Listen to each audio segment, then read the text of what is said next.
You say you're just being careful. You say you're being responsible. But deep down, you know the truth: you can't stop controlling everything. Even when nothing's wrong, you're scanning for what could go wrong. You replay conversations. You plan every possible outcome. You fix other people's messes before they even happen.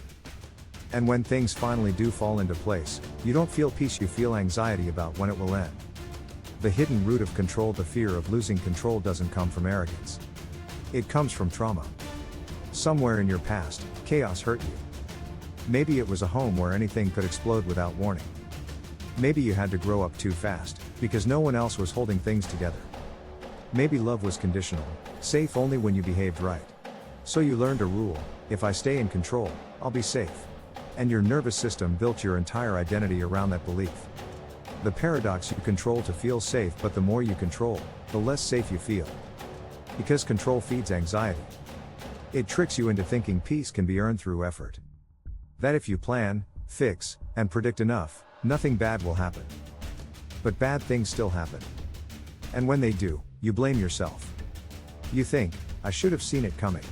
That's not responsibility. That's self-punishment. The moment of exhaustion, you've probably felt it, that deep, bone-level fatigue from carrying everything. The weight of what if? The endless pressure of if I don't do it, no one will. You can't rest, because rest feels like risk. But here's the truth: you're not tired because you're doing too much. You're tired because you're trying to do the impossible to control life. Step 1. Recognize the pattern. Ask yourself, where do I feel unsafe when I'm not in control?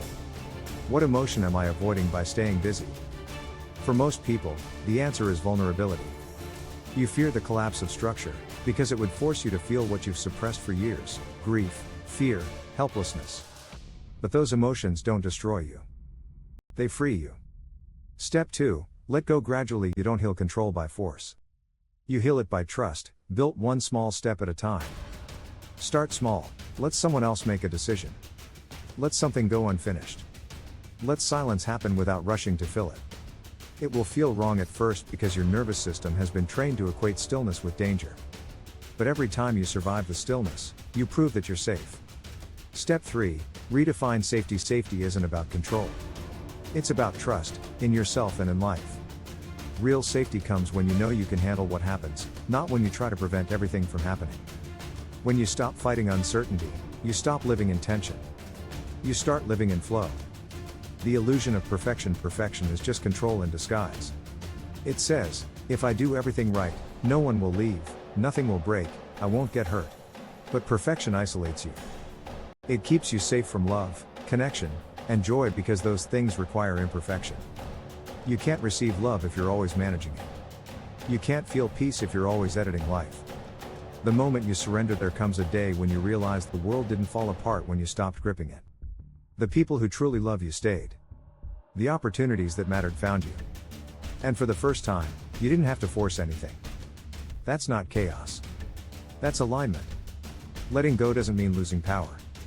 It means trusting your power enough not to use it all the time.